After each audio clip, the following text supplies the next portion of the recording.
Boa tarde, pessoal. Vamos continuar os nossos estudos remotos, começando hoje a unidade de análise combinatória.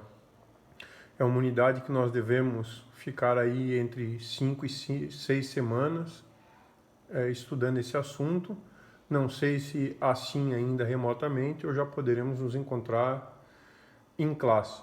De toda forma, hoje eu vou iniciar o assunto.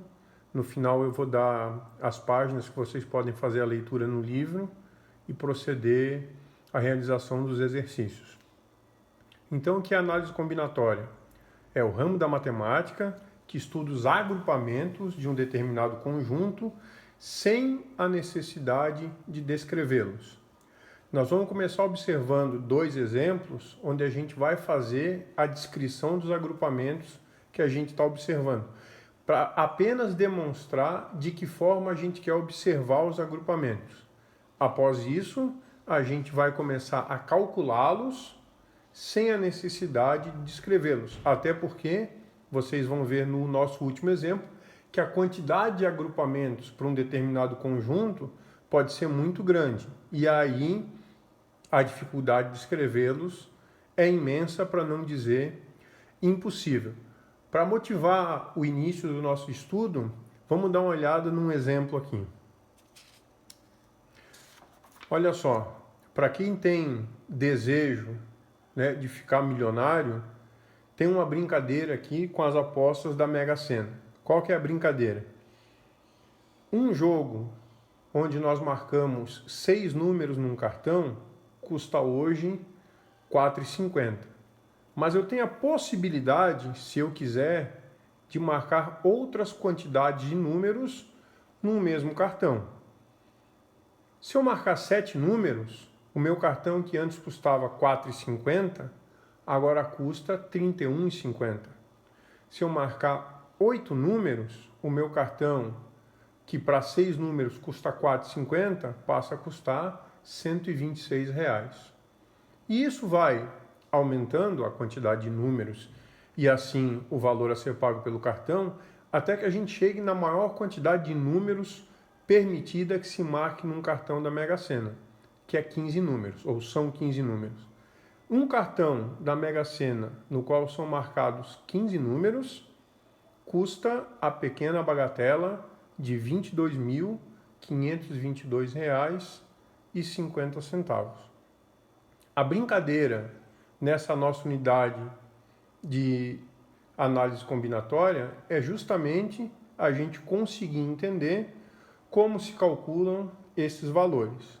No primeiro momento a gente não vai conseguir, isso é lógico, mas daqui a pouco, quando a gente evoluir nos modelos de contagem, este cálculo já será possível. Então eu peço para vocês guardem isso na cabeça ou anotado num papel, que assim que for possível, a gente vai entender como se calculam esses valores. Não são valores jogados ao acaso, mas eles têm um porquê matemático de ser, e o nosso objetivo é daqui a pouco compreender esses valores. Então vamos lá, vamos iniciar o que a gente chama de métodos de contagem. Nós vamos passar pelo princípio fundamental da contagem, que é a aula de hoje, depois nós veremos as permutações, os arranjos e, por último, as combinações. Além deste conteúdo, ou para este conteúdo ser muito interessante que a gente saiba diferenciar todos esses métodos de contagem, é importante que a gente guarde cada um deles também para a nossa próxima unidade, que é probabilidade. A probabilidade se dá toda debruçada sobre esses métodos de contagem. Então vamos lá. Um pequeno exemplo, até da área de vocês aqui. Vamos imaginar que nós iremos fazer 5 experimentos com 5 tipos de culturas diferentes. A cada cultura, vamos aplicar 3 tratamentos diferentes. A pergunta é, neste modelo, quantos resultados diferentes serão possíveis? Ou seja, quantos agrupamentos eu consigo ter cultura-experimento? É isso que a gente vai observar a seguir. Então, olha lá. Eu fiz 2 colunas aqui. A primeira coluna tem os experimentos, as culturas, desculpa, que eu chamei de A, B, C, D e E. E na outra coluna tem os tratamentos, que eu chamei de tratamento 1, 2 e 3. Observem que para cada cultura existe a possibilidade de serem feitos 3 tratamentos. Ou seja, se eu começar a agrupar cultura e tratamento, eu posso escrever lá a cultura A com o tratamento 1, a cultura A com o tratamento 2, a cultura A com o tratamento 3. E seguindo assim, se eu fizer a contagem, eu tenho então 15 experimentos distintos, unindo cultura e tratamento. O próximo exemplo.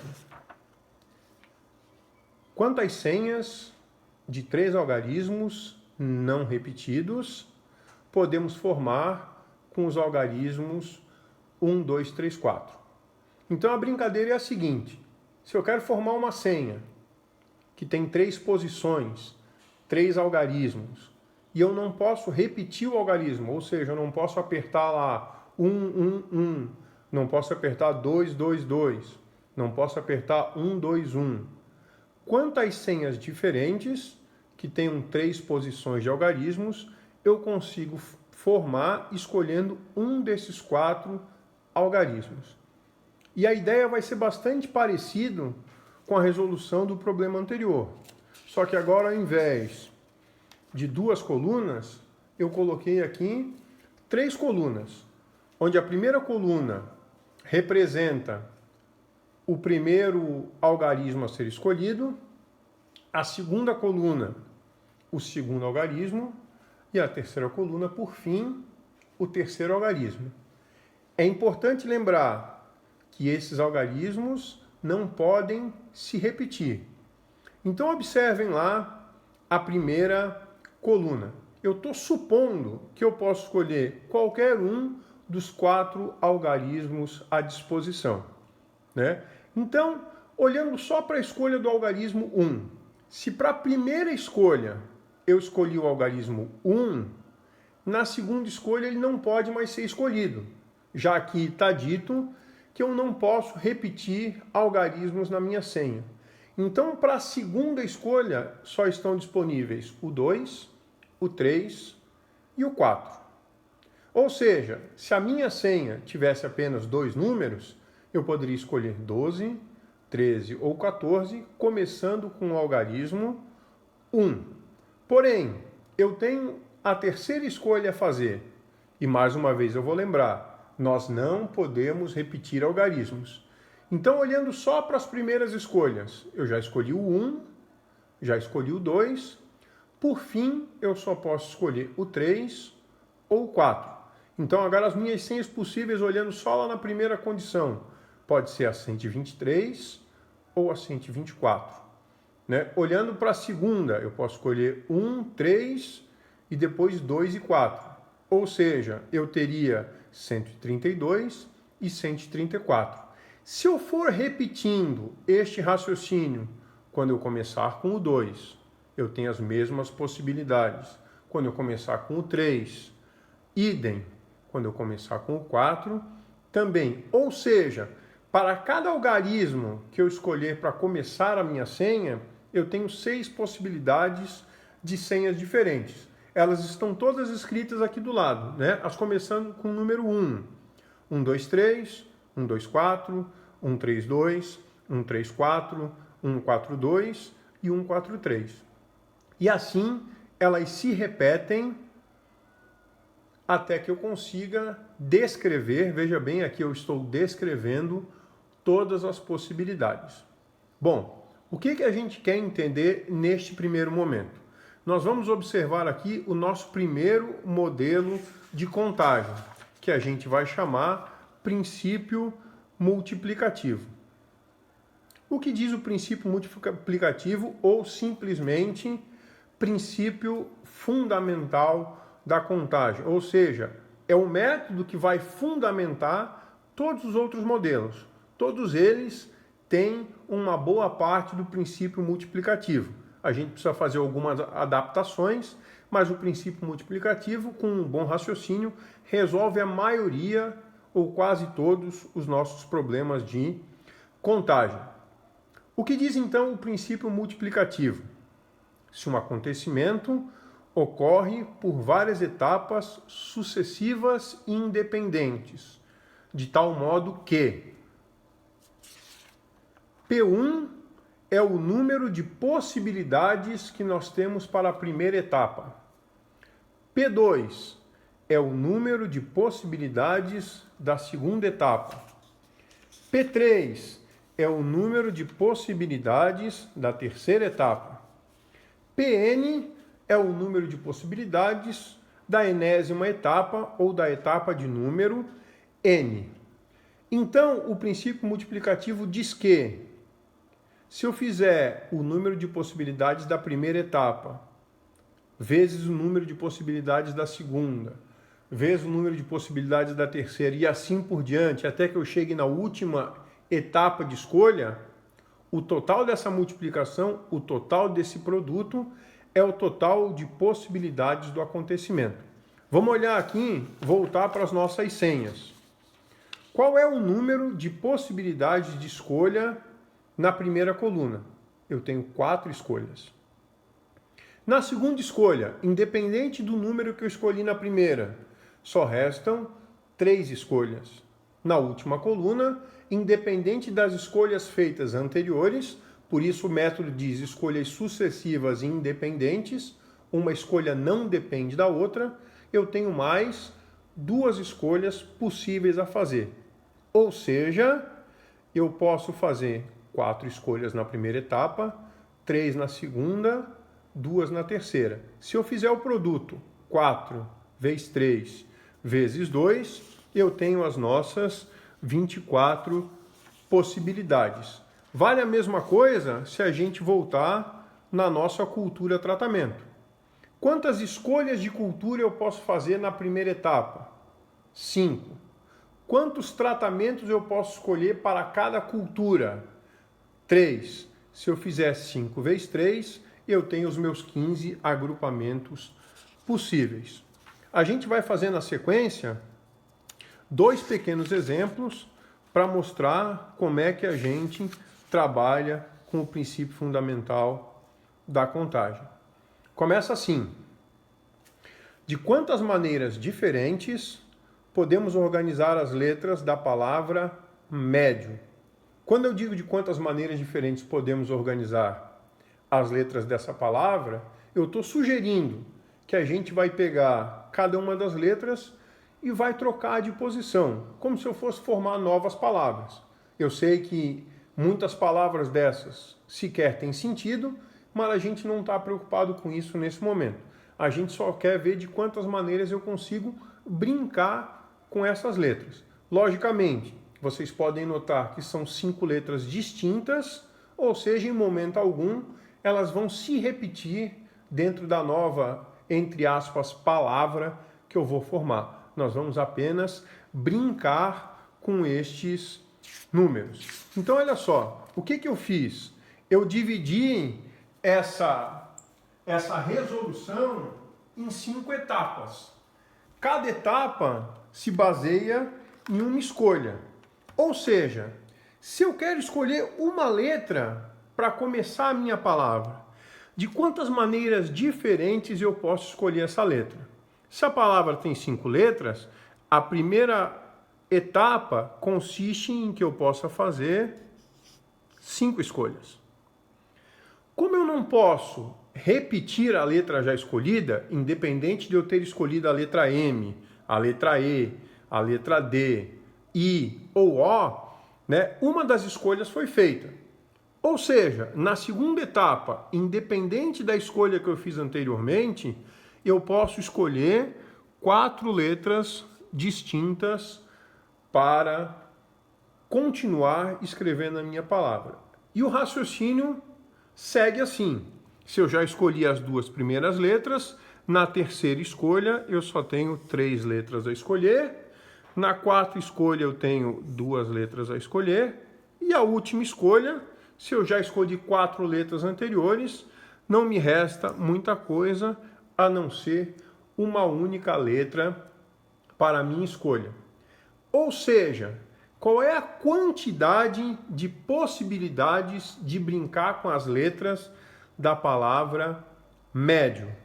5 vezes 4, 20, vezes 3, 60, vezes 2, 120. Ou seja, se eu fosse de fato escrever palavras com as letras da palavra médio, o número máximo de palavras diferentes que podem ser escolhidas é 120.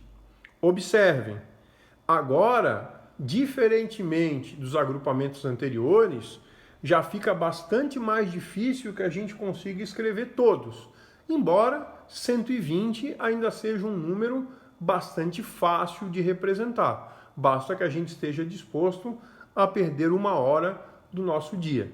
Mas ainda assim é possível. Se vocês quiserem tentar, eu não farei, façam uma árvore de possibilidades como as que eu fiz anteriormente. Qual é a primeira letra? M, E, D, I, O. Faz as setinhas para a segunda letra, as 4 que faltaram para cada primeira escolha, e assim sucessivamente. Se vocês lerem esta árvore de possibilidades, estarão lá descritas, o que não é nosso objetivo, mas estarão lá todos as possibilidades de brincar com as letras da palavra médio. Por fim, o último exemplo, um exemplo bastante cotidiano, digamos assim. A pergunta é: qual a diferença no número de placas de carro do modelo antigo, no qual nós tínhamos 3 letras e 4 números, para o novo modelo, que agora conta com 4 letras e 3 números?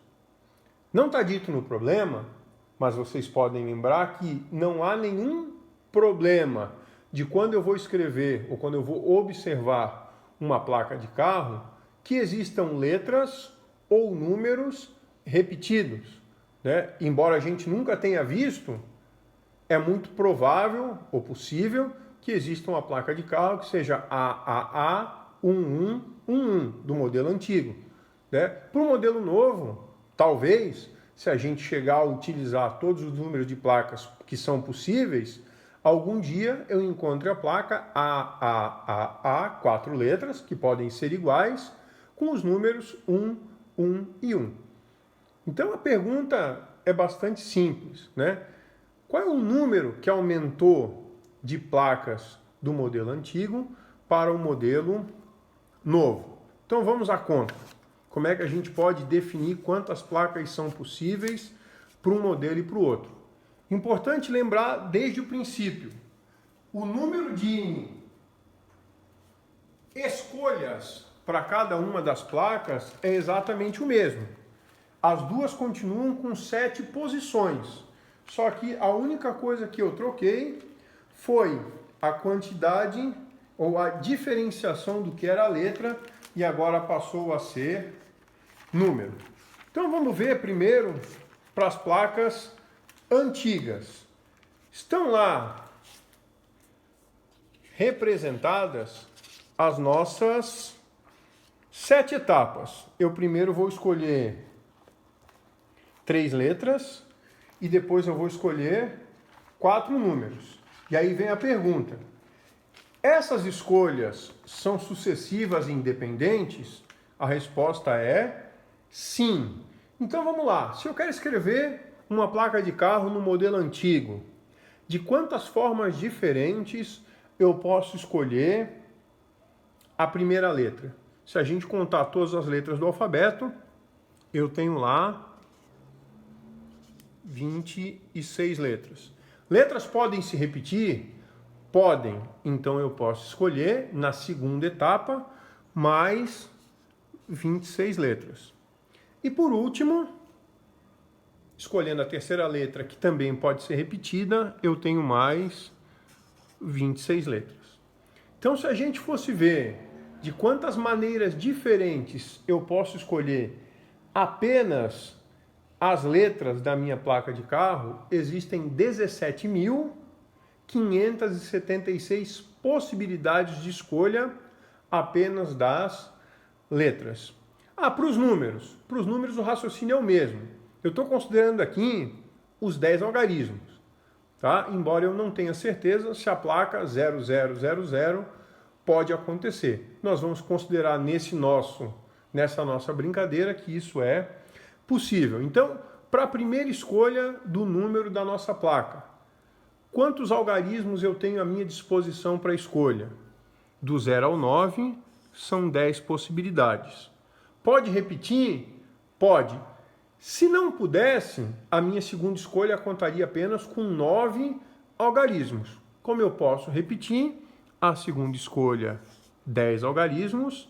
A terceira escolha com repetição, também 10 algarismos. E para finalizar, 10 algarismos. O que eu fiz aqui? 7 escolhas sucessivas e independentes. Se eu fizer o produto dessas 7 possibilidades de cada uma das etapas, eu vou obter este número aqui, 175.760.000 placas. Ou seja, no modelo antigo, eu poderia ter o limite máximo de 175 milhões de placas, um pouco mais de 175 milhões. O que mudou, então, neste novo modelo? Vamos lá. A resolução é muito parecida, né? A diferença é que eu vou trocar um número onde eu tinha 10 escolhas, 10 algarismos, para uma letra, que agora eu posso escolher 26 letras diferentes. Ou seja, a minha resposta para esse problema é 26 escolhas, 26 escolhas, 26 escolhas, 26 escolhas, 10, 10 e 10. O produto dessas 7 etapas, dessas 7 escolhas sucessivas e independentes, resulta neste número: 456.976.000 placas possíveis. Ou seja, se vocês notarem, houve um aumento de 2,6 vezes nas placas. Um aumento em termos numéricos, um aumento do tamanho de 281.216.000 placas. Então, só nessa brincadeira de não aumentar a quantidade de possibilidades, mas sim trocar o elemento que formava a placa, eu passo a ter, então, 281 milhões de placas disponíveis a mais para que os carros possam ser emplacados. Dá mais de 2 carros para cada brasileiro, certo? Então, é uma quantidade bastante grande. Fica de tarefa, então, leitura e exercício da página 347, 348, 349, 350 e 351, até o exercício número 16. A partir desse exercício começa um novo tópico que nós veremos na próxima aula, que se chama número fatorial. Volto a lembrar vocês, pessoal, é imprescindível que vocês façam a leitura, assistam esse vídeo, se não assistirem não vão sequer saber o que eu estou falando aqui, né? Mas que acompanhem a leitura, que se debrucem sobre os exercícios, que gastem tempo com isso e, mais do que isso, usem o fórum do SIGA para que a gente possa trocar informações. Sempre que vocês me fazem pergunta no e-mail, essa pergunta fica restrita a quem faz e quem recebe a resposta. Se vocês fizerem a pergunta no fórum, eu tenho a possibilidade de alcançar mais pessoas e responder talvez a mesma dúvida para todas as pessoas da turma. Quanto mais gente participar no fórum, melhor a gente vai conseguir trabalhar o conteúdo. Espero vocês lá, espero que compreendam o que está sendo dito no vídeo, que seja um complemento daquilo que vocês vão ler e qualquer dúvida, me chamem. Bom estudo para vocês!